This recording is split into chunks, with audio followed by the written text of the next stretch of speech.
मालिक मोतीराम हम सबों को शक्ति दीजिए, हम सब को इतना कमजोर नहीं कीजिए कि जिस राह पर आप हमें ले जा रहे हैं कहीं उस राह में इतना कांटा मत दीजिए मालिक, उस कांटा पे हम लोग चल नहीं सके। मालिक मोतीराम कांटा भी आप अगर दिए हैं मेरे जीवन में निकालने का भी काम आप ही को करना है। अब सहन शक्ति नहीं है मालिक, इतना कष्ट अगर दीजिएगा, इतना अगर परीक्षा हमसे दीजिएगा, हम उतना ताकतवर नहीं है, हम उतना अच्छा विद्यार्थी नहीं है कि आपकी परीक्षा में पास हो जाएंगे। इसलिए मालिक इतना कमजोर विद्यार्थी से इतना कठिन परीक्षा मत लीजिए मालिक, शक्ति दीजिए और इतनी कठिन परीक्षा जीवन में दीजिए मालिक, नहीं तो मेरे लिए जीना मुश्किल हो जाएगा। बहुत कमजोर हूँ मालिक, आपके सिवा दूसरा कोई रास्ता नहीं बच गया है। जीवन को मैंने आपकी शरण में निछावर किया है, फिर भी इतना कठिन परीक्षा अगर मेरे जीवन में आप लेंगे शायद मैं टूट जाऊंगी और आपका नाम बदनाम होगा। मेरा क्या है, हम तो पहले से ही बदनाम हैं, हम तो पहले से ही टूटे हुए हैं, सिर्फ आपकी बदनामी होगी मालिक। अगर आप अपने बदनामी को बचाना चाहते हैं तो मुझे शक्ति दीजिए ताकि आपके रास्ते पर मैं जीवन को निछावर करके चल सकूं। जय जय मोतीराम, जय जय।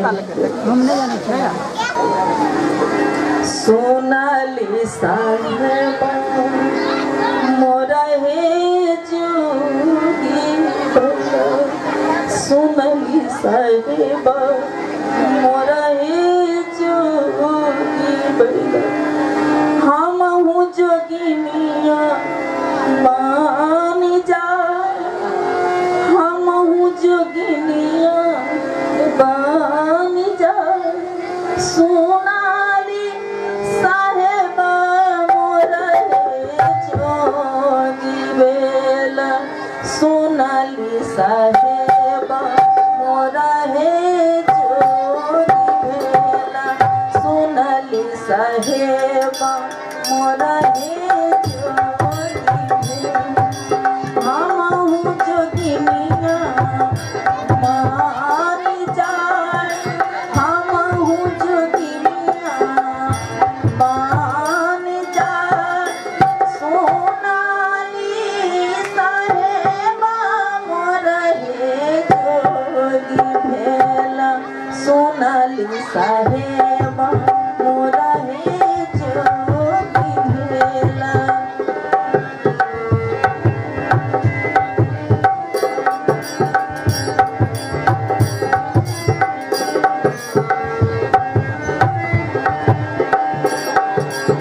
ले हो सासू ले हो अपन हे आभरण, ले हो सासू ले हो अपन हे आभरण, हमें जइबै पिया उपदेश, हमें जइबै गुरु उपदेश।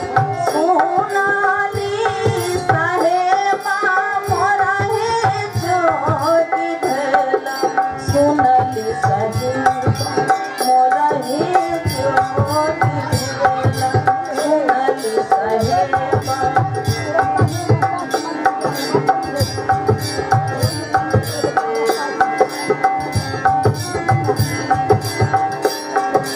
एक बन ढूंढा लम्हे तो सारा पाना, एक बन ढूंढा लम्हे तो सारा, बीजू बन भाई गेल भो, बीजू बन भाई गइल भो, कतहु ने गुरु मोरा हे मिलला, रहिए में तेजा बैहे पारा, रहिए में तेजा बैहे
के बैरी